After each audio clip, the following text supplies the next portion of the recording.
Well, hello, everyone. Thank you again for taking the time to listen to this lesson. This would be at least what I would consider our weekend edition. I haven't done one for a while.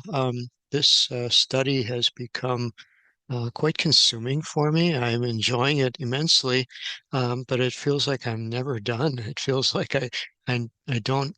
Every time I think I get some information and then I can uh, present a class, it's like I find more and more and more. It gives me a completely new, greater appreciation for Bible translators and the work that they do.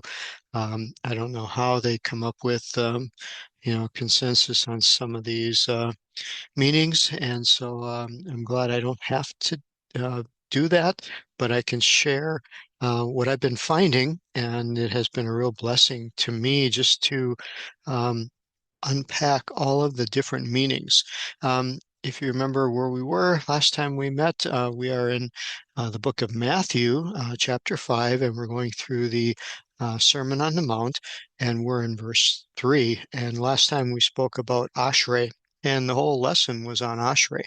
And I have been very impacted by that, of trying to have a spirit or an attitude, if you will, of Ashrei, to just be aware of what this could be. How do I know if I have it? How do I culture it? How do I pray for it? How do I ask for it? How does it grow within me? So with that thought, we're going to springboard into this next word, which is anah, but here it's in the construct form. So it's a niye, and so this is Ashrei. You see that it has the seriyot on the end of it, like the word anah does. So it's in construct, and it shows that it would mean of, or somewhat of a possession, or linking together. So this word is translated as poor through most of the King James Version and many of the other versions that follow.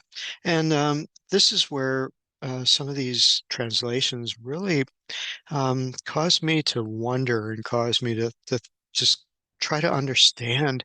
If I was a person sitting on the hillside hearing Jesus speak at the Sermon on the Mount, what would I come away with? And that's my going in attitude to this, is to see, well, how could I have understood these words if I heard this word, Ashrei, Aniye, Haruach, um, kindness of spirit, or poor of spirit, or humble of spirit. Um, what does this mean? And so that's where we're going today. We're just on this one word, aniye. If we look it up in the Bible Hub, we see that it's from the word anav, ayin nun vav. Again, it's translated, as you're pretty much used to hearing, humble, meek, lowly, depressed, afflicted, poor. Um, Again, sounds pretty bad, humble. We don't even really know what that word means, trying to understand and define humility. Um, so that's kind of where we're going. So looking at this word here, I put some notes down for 6035. There are just so many multiple meanings. I found one that I really liked. It says that this is a person who is in obedience in accepting of God's guidance. Of course, we're aware of the afflicted and humble, but looking at the Targumim, this is Jastro's Targumim, and unfortunately, the page I had listed here just shifted on me, so I have to look it up again. I'm so sorry. Um, as we scroll down to the Ayin Noon, and we're going to make this a little bit larger here so it's easier to see. We see that there is a whole plethora of translation possibilities here. We come across the ayin nun, to be afflicted, to be poor. I think we can even go back another page. There's from page 1092, we see that it starts out with um, a divine grant or supply. And again, looking at the roots here, of course, there are endings here that give it somewhat different meaning, but you start seeing a building of the base meaning. To supply divine response to prayer. Here we get into what we're more familiar with, the humility, lowliness, meekness. But then I see the word kindness is also a possible translation. And so hang on to that thought as we look through the rest of the Jastros. Um, Again, because humility and humbleness is very challenging. We know that humility is referenced to Moses in the book of Deuteronomy, but yet when it's written, you know, it's something that Moses couldn't have written that portion because you wouldn't say that you were humble. You wouldn't give that attribute to yourself. So again, when is humility true humility? When is it false humility? When is it real? And so here again, the idea of being kind, of being polite, these start to sound like attributes that are fruits of the Spirit, attributes of God. And so that really started to resonate with me. Here it can even be to respond, to answer, um, which would come from someone who has a kind heart, someone who is tender-hearted, kind-hearted, would respond, would be engaged. They're speaking, they're singing in chorus. All of the possible um, translation ideas here to help us unpack this word. Of course, here we also see it's afflicted or oppressed. It's to become poor. And you just wonder why the translators stayed with poor, stayed with broken, stayed with afflicted. And we're going to find this may come into play as we continue in the study of the Sermon on the Mount. We're in verse 3, of course, but when we get to verse 5, we're going to see that there is another reference to a different quality, a different result, that the meek will inherit the earth, or the humble will inherit the earth. It's the same word. And so trying to look at, okay, one, you inherit the earth. Here you're in the realm of heaven, or the kingdom of heaven is yours. Is this from the same type of attitude, same type of attribute or characteristic, or is there slightly different? Is it, being broken? Is it so many different things that just send my mind kind of a swirl here? How is humility defined? How is humble defined? When we look at Isaiah chapter 66, verse 5, Isaiah says that those that are humble are those that tremble at God's word. Here's a story in Numbers. Sorry, it wasn't Deuteronomy, but Numbers 12:3 for the character of Moses. I came across a book I was reading that had an entry. I came across an entry in a book by a writer named Shai Held called Judaism is About Love. I took a snippet from it. It's way too much to put into the document that I'm making, but I'll go kind of slow as I'm scrolling through. So if you want to, stop your video and try to read this, it has one of the most comprehensive um, translation or unpacking explanation of humility from a Jewish perspective, which is what we want. We want to go back to the time when Jesus was teaching. He's a Jew. He was trained in Judaism.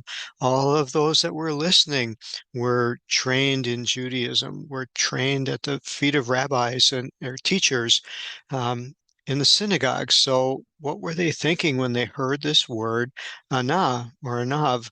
And so this talks about, at least from Judaism, and of course, this is modern Judaism interpreting from their tradition, but I think it gets us a lot closer than we maybe can get from a Western mindset. And so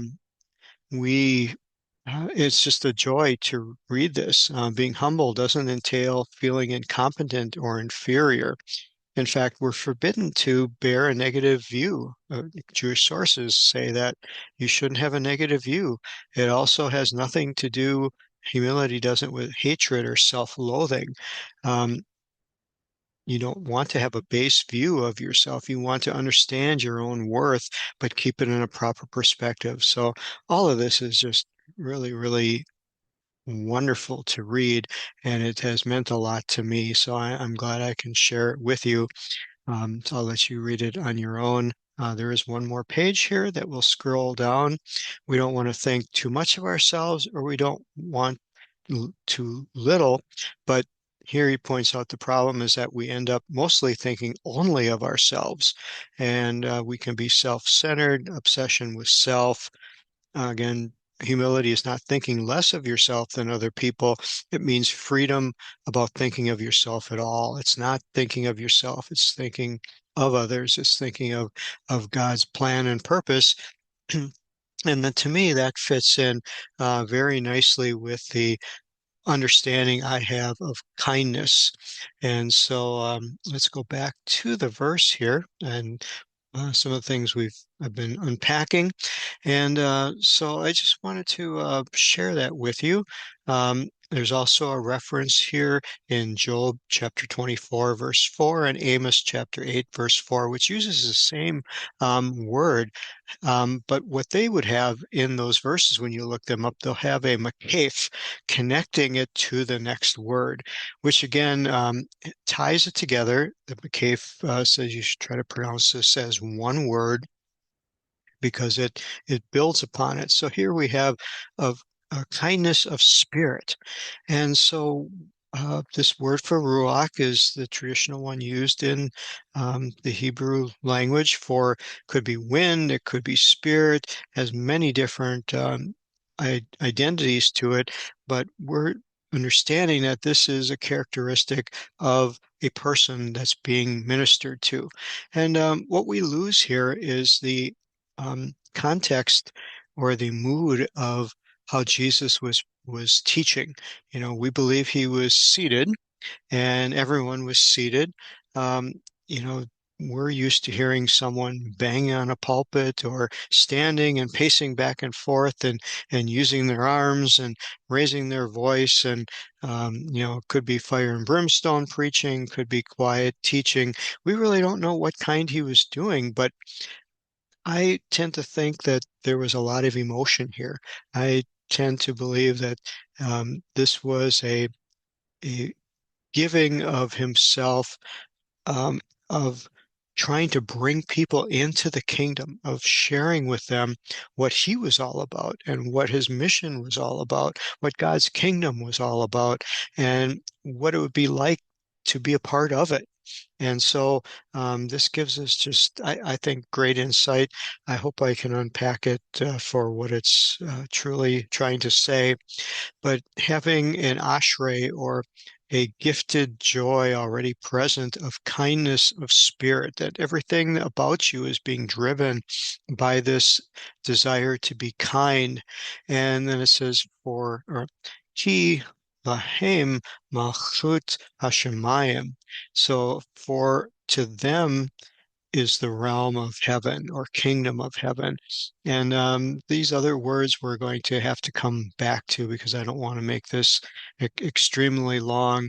But just to know that there is a kindness of spirit, and this can be ashrei inside of me. It can be a condition of a kindness of spirit. For me, that's a key point. That's something that I need to dwell on. That's something I need to really seek after God for, that this kindness of spirit can be within me. And it looks like this is the basis for the realm of heaven. This is God's, the Hebrew word would be chesed, or another word parallel with that would be racham. It would be, you know, the heart, the womb, if you will, of God's essence, of where everything is birthed, where everything comes from. Everything that's part of his nature comes from this kindness of spirit that's ruling and reigning inside of me, inside of all of us. It's our desire that this is what constitutes the realm of heaven. So I know that was a lot. I'll leave that with you for now. I hope you enjoy these studies. I'm sorry I'm not going faster with this, but there's just so much here and so much I want to share, and feel so limited in this format of being able to share with you. And this is just a condensed version, believe it or not, of everything I've been coming across. And I hope it's beneficial to you. May you have Ashrei, Aniye, Ruach. And as we close, hope to see you again next time. Bye bye.